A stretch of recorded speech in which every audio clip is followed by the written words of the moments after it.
নবম দশম শ্রেণীর ছোট ভাইয়া ও আপুরা কি অবস্থা, তোমরা সবাই কেমন আছো? এই ভিডিওতে সমাধান করব তোমাদের ইংরেজি দ্বিতীয় পত্র ট্যাগ কোয়েশনের দিনাজপুর বোর্ড 2024। তাহলে আমাদের এ নাম্বারটা দেখো, এ নাম্বারটা হচ্ছে none can solve this problem. তাহলে নান মানে হচ্ছে কেউ না, ক্যান মানে পারে, সলভ মানে সমাধান করা, দিস মানে এই, প্রবলেম মানে সমস্যা। তাইলে none can solve this problem মানে কেউই এই সমস্যাটা সমাধান করতে পারে না। তাহলে আমাদের ট্যাগ কোয়েশন করতে গেলে প্রথমত অক্সিলারি ভার্ব লিখতে হয়। দেখো আমাদের অক্সিলারি ভার্ব এখানে আছে ক্যান, তাহলে এখানে সরাসরি লিখে দাও ক্যান। অক্সিলারি ভার্ব লেখার পরে সেন্টেন্সটা অ্যাফার্মেটিভ মানে হ্যাঁ বোধক হলে নট লিখতে হয়, নেগেটিভ সেন্টেন্স না বোধক হলে নট লিখতে হয় না। তাহলে দেখো আমাদের এখানে যেহেতু নাম আছে, এই নাম দেখে আমরা বুঝলাম সেন্টেন্সটা নেগেটিভ, তাহলে আমাদের নট লিখতে হইব না। তারপর হচ্ছে আমাদের সাবজেক্ট হচ্ছে নান। এখন আমাদের ট্যাগ কোয়েশ্চেন করতে গেলে নান, এভরিবডি, নোবডি এগুলা সাবজেক্ট লিখতে হয় দে। তো এখন আবার আমাদের সাবজেক্টটা দে। তাইলে আমাদের এ নাম্বারটা কোয়েশ্চেন হচ্ছে ক্যান দে। যদি আমরা বি নাম্বারটা দেখি একটু, বি নাম্বারটা হচ্ছে এভরিবডি মানে প্রত্যেকে বা সবাই, হেটস মানে হচ্ছে ঘৃণা করা, দেম মানে হচ্ছে তাদেরকে। তাইলে এভরিবডি হেটস দেম মানে প্রত্যেকে বা সবাই তাদেরকে ঘৃণা করে। তাইলে আমাদের এই জায়গায় অক্সিলারি ভার্ব দেখো না, কিন্তু মেন ভার্ব আছে আমাদের হেট। এখন আমরা জানি যদি আমাদের অক্সিলারি ভার্ব না থাকে তাহলে আমাদের হয় অথবা ডু, অথবা হয় আমাদের ডাজ, অথবা হয় আমাদের কি ডিড। এখন যদি পাস্ট টেন্স হয় তাহলে ডাইরেক্ট ডিড হয়, আর প্রেজেন্ট টেন্স হলে আমাদের ডু অথবা ডাজ হয়। এখন আমরা মেইন ভার্ব দেখে বুঝি এটা প্রেজেন্ট টেন্স না পাস্ট টেন্স। এখন মেইন ভার্ব হচ্ছে এইচ এট ই হিট। এখন হেড এর সাথে এস যোগ আছে, এখন মেইন ভার্বের সাথে এস বাই এস থাকলে আমরা বুঝি এটা হচ্ছে প্রেজেন্ট টেন্স। কারণ মেইন ভার্বের সাথে এস বাই এস দিয়ে কখনো পাস্ট টেন্স হয় না, পাস্ট টেন্স হয় মেইন ভার্বের সাথে ইডি যোগ হইয়া। তাহলে যে দেখেন ইডি যোগ নাই, আছে শুধু এস, মানে এটা আমাদের প্রেজেন্ট টেন্সে আছে, বুঝছি আমরা। এখন প্রেজেন্ট টেন্স হলে আমাদের ডু অথবা ডাজ। এখন মেইন ভার্বের সাথে যখন এস বাই এস থাকবে তখন আমাদের কি লিখতে হয়, ডাজ লিখতে হয়। কিন্তু এখানে ডাজ নাই, আমাদের ডু হইব। এটা কেন হইব বলতেছি, দেখো ডু। তারপর দেখো সেন্টেন্সটা কিন্তু আমাদের অ্যাফার্মেটিভ মানে হ্যাঁ বোধক, তাহলে আমাদের এখানে নট লিখতে হইব। তাই যে আমাদের নট হচ্ছে আমাদের ডোন্ট।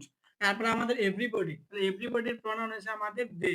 এটা তোমরা মনে রাখতে পারো যে আমাদের এখানে বডি যুক্ত সকল শব্দের সাবজেক্টের প্রনাউন দে হয় এক কোয়েশ্চেন করতে গেলে। যেমন এভরিবডি, এনিবডি, সামবডি, এনিওয়ান, অর্থাৎ বডি যুক্ত সকল শব্দের বা সাবজেক্টের প্রনাউন নিব দে। এখন আমাদের এই যে সাবজেক্টটা দে হয়েছে, এই কারণে এখানে ডাজ না হয়ে ডু হয়েছে। মনে রাখবে আমাদের এই প্লুরাল সাবজেক্টের সাথে কখনো ডাজ হয় না, এই ডাজের পরিবর্তে তুমি লিখবা ডু।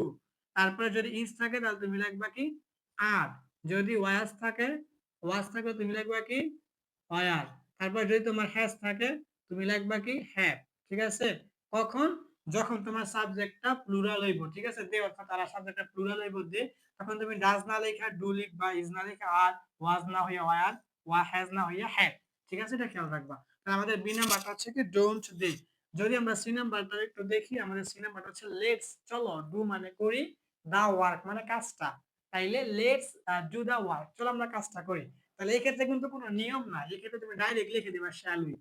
এই ক্ষেত্রে direct shall we, direct shall we, এটা মনে রাখা হয় যে এরকম আমাদের হচ্ছে লেট আস অথবা এই যে লেটস, এই যে লেটস। ঠিক আছে, এই দুইটা শব্দ ট্যাগ কোয়েশ্চেন করতে গেলে তুমি যদি দেখো সব বাক্যের শুরুতে লেট আস অথবা লেটস আছে, তুমি ডাইরেক্ট শ্যাল উই লিখবে। এখানে কোনো নিয়ম নাই যে প্রথমে অক্সিলারি ভার্ব, পরে সেন্টেন্স অ্যাফার্মেটিভ হলে নট আসবে, নেগেটিভ হলে নট আসবে না, পরে সাবজেক্টের প্রোনাউন, এগুলো কোনো কিছু মনে রাখতে হবে না। লেট আস বা লেটস দ্বারা শুরু হলে তুমি ডাইরেক্টলি শ্যাল উই লিখে দিবা, শেষ। দেখো আমাদের এখানে লেটস দ্বারা শুরু হয়েছিল, শ্যাল উই। যদি আমরা ডি নাম্বারটা দেখি, আমাদের টেলিং মানে বলা, লাই মানে মিথ্যা, ইজ মানে হয়, এ মানে একটা, গ্রেট মানে হচ্ছে মহৎ, সিন মানে হচ্ছে পাপ। তাহলে এখানে গ্রেট সিন মানে মহৎ পাপ না, এটা বড় পাপ বুঝাইছে। তাহলে telling lie is a great sin মানে মিথ্যা বলা হচ্ছে একটা মহা পাপ, এরকম। তাহলে এখন আমাদের প্রথমত অক্সিলারি ভার্ব লিখতে হবে। দেখো এখানে আছে ইজ, এখানে ইজ লেখো। তারপর দেখো সেন্টেন্সটা কি অ্যাফার্মেটিভ না negative, telling lie is a great sin. তাহলে এখানে কিন্তু আমরা কোনো নেগেটিভ ওয়ার্ড পাইতেছি না, যে নো বা নো ওয়ান বা হার্ডলি স্কার্সলি, লিউ ফিটল, লিও সেলডম। ঠিক আছে, এগুলো কোনো আমরা পাই না, তাহলে এটা আমাদের অ্যাফার্মেটিভ মানে হ্যাঁ বোধক। তাহলে অবশ্যই আমাদের নট লিখতে হইব। তাহলে আমাদের হচ্ছে ইজেন্ট। তারপর হচ্ছে আমাদের টেলিং, এটা হচ্ছে বলা, এটা হচ্ছে আমাদের নাউন। টেলিং হচ্ছে আমাদের ভার্ব, কিন্তু আইএনজি যুগে কিন্তু টেলিং বলা এটা নাউন হয়ে গেছে। নাউনের আমাদের সাবজেক্ট হবে ইট, আমাদের ইজেন্ট ইট। যদি আমরা ই নাম্বারটা দেখি তাহলে হাউ মানে কেমন, নাইস মানে সুন্দর, দা বার্ড মানে পাখিটা, ইজ মানে হয়। এটা হচ্ছে আমাদের এক্সক্লেমেটরি সেন্টেন্স। এই যে আমাদের আমরা এই চিহ্নটা দেখে বুঝতে পারছি। তাহলে হাউ নাইস দা বার্ড, তাহলে how nice the bird is, পাখিটা কতই না সুন্দর।